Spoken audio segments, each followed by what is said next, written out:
first of all, thank you very much for having us to interview you. Absolutely, yeah. So you arrived yesterday to Barcelona. Did you have time to do something amazing? Because we've seen that you were in the beach and things like that. And Nevermind Club, which is a fantastic place. Yeah, we got in a little later in the day. We got in around like 3, got checked into the hotel, got some food. Then we went down to the boardwalk. It's like a tapas kind of place, it's really good food. Went down to the beach a little bit, walked to Nevermind. That was such a cool vibe. That's a perfect place, like people skating.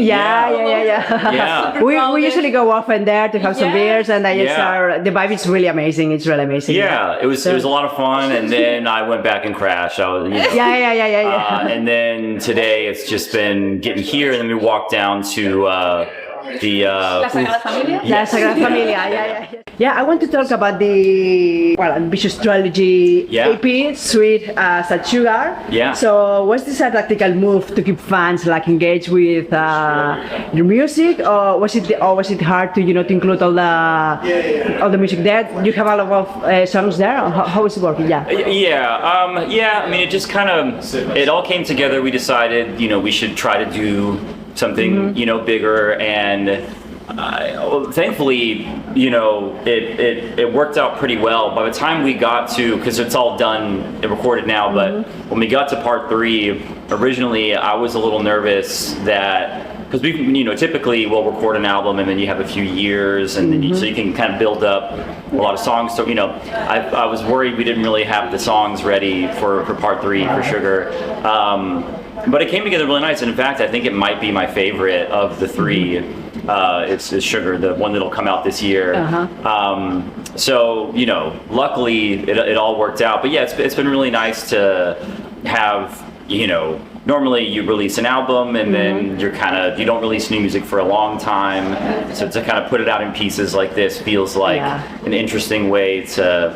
Like a momentum, and to celebrate the 20 years as a band and all of it. But it's been great. We ended up we talked about trying to make them all thematically lean into poppier stuff for Sweet and sadder songs for Sad, but we didn't really end up.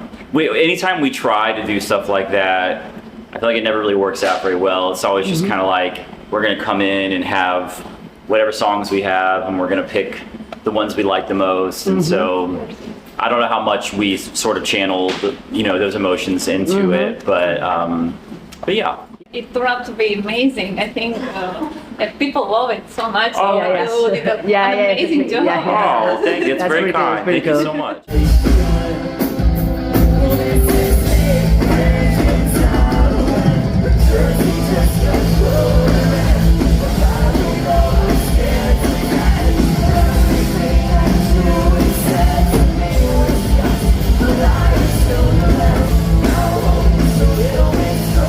What fans can expect to your shows tonight? It's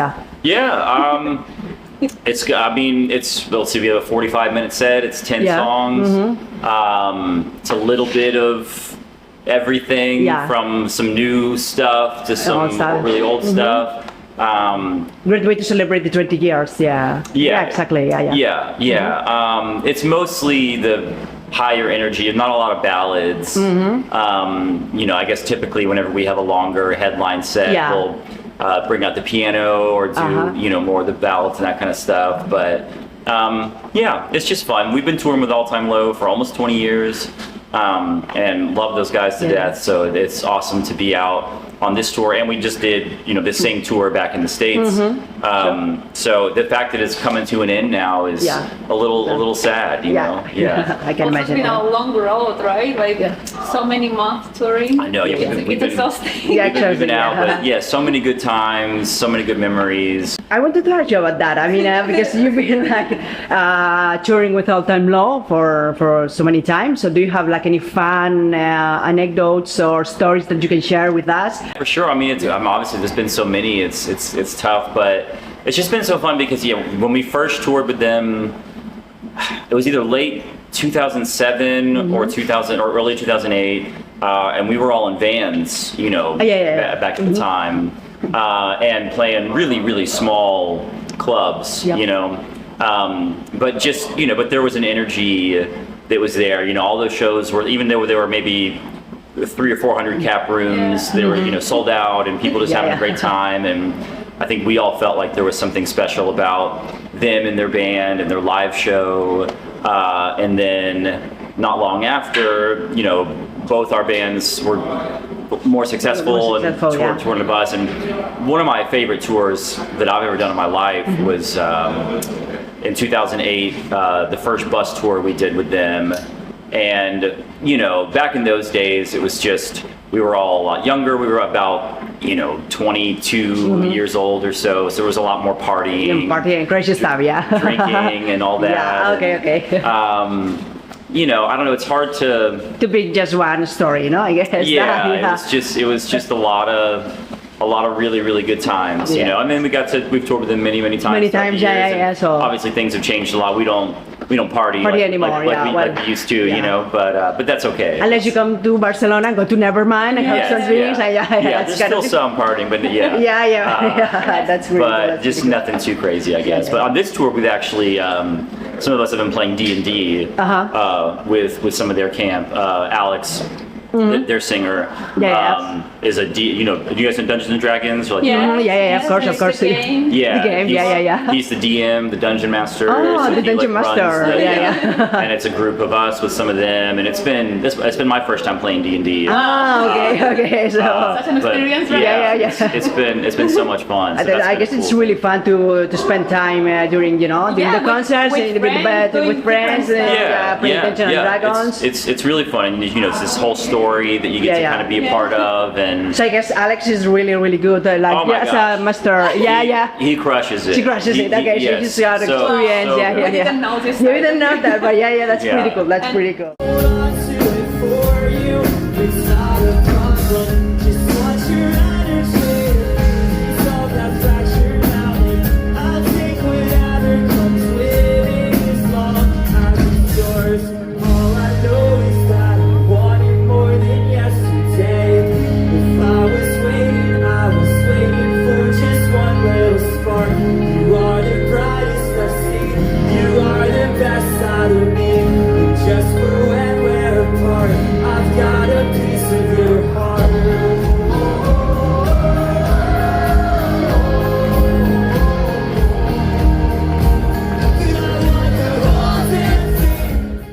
Remember coming here 2 years ago with Simple Plan and Stage Jams? It was in a huge venue, bigger than that. Yeah, that's right. I remember that venue. That was great. That was a lot. That whole tour was a lot of fun. That's crazy. An awesome concert. 2 years ago already. I know, it goes by so fast. So fast. But smaller venues are also like, they are so nice because the stage is smaller. We can like connect with people. It's easy to connect with people. Exactly. Well, this tour has been really cool because you get a little bit of like and the London and Manchester shows are in huge places. 20,000 people. I mean, there's been some really small clubs, and so here it's more intimate, but it's pretty cool. You get closer with fans, and that's pretty cool. We love that. We love that. Exactly. So it's I wouldn't change it for the London. That's pretty sure. I just hold on. You once did a Disney cover of "Remember Me." For a whole exactly. We love covers. And original music, of course. If there's a possibility to do a whole Disney pop punk album, which character from Disney do you think that you could nail for vocals? Oh, gotcha. Ooh. Scooby-Doo. I don't know. It's tough. I mean, there's a lot of stuff. Whenever we got asked to do the Disney song, I went through so many songs, and a lot of my favorites are things that I don't know that like we could pull off very well, which is kind of how we landed on "Remember Me" because it felt like you know, something that we could do well. Some of my favorite, Pete's Dragon. I don't know if you guys. It's an old. The original with the cartoon dragon. That's one of my favorites. The music from Mary Poppins. That's pretty cool. That's probably my favorite like Disney soundtrack.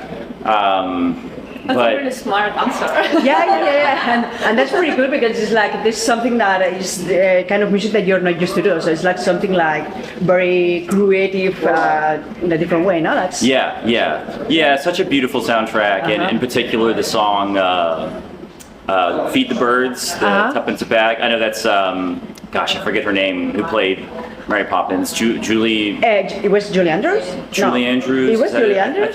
I think so. I mean, I saw the movie a long time ago, but yeah. But that's one I'd love to cover that song. It's a beautiful song. Beautiful songs. Yeah, that's pretty amazing. That's pretty amazing. I also read that you have like multiple times been nominated for the most dedicated fans at the Alternative Press Music Awards. Yeah. So what is the most crazy thing that a fan has done for you? Like, I don't know, someone like having that Mayday parade tattoo or something like that? It's been a lot of tattoos. Yeah. People have given us really, great, thoughtful gifts, scrapbooks or, quilted blankets or... that's pretty good. Just in Bergamo, the last show, there's a fan who always makes us like custom shirts to wear. That's pretty cool. I wore the shirt on stage, and I don't know. It's hard. It's hard to pick like the one thing. But the tattoos always are.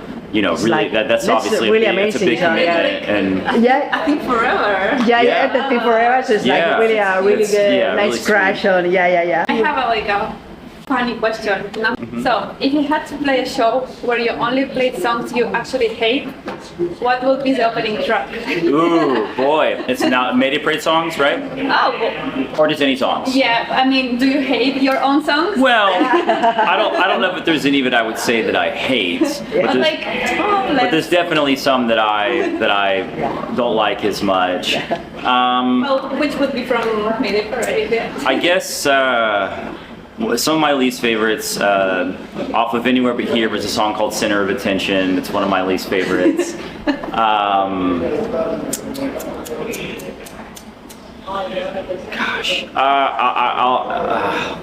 Some difficult. Yeah, it's a difficult question, but Yeah, it's tough. But I remember once where we played the song Battle Love. I don't love playing that song necessarily. So that would be in there as well.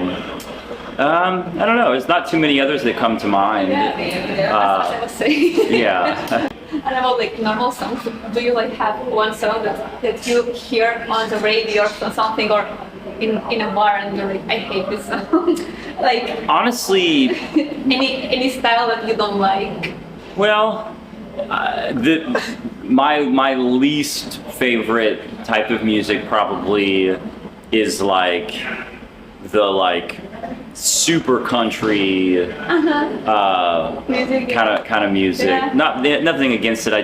There's something about the over the top country voice that I just can't take very seriously. I don't know. Maybe this is bad that I'm saying this, but Actually, here in Spain, we don't usually hear this kind of music. Yeah. We have other more reggaeton Well, especially those songs when they're super America, we got understand. We understand you. It's a little silly. It's a little silly for me, but yeah.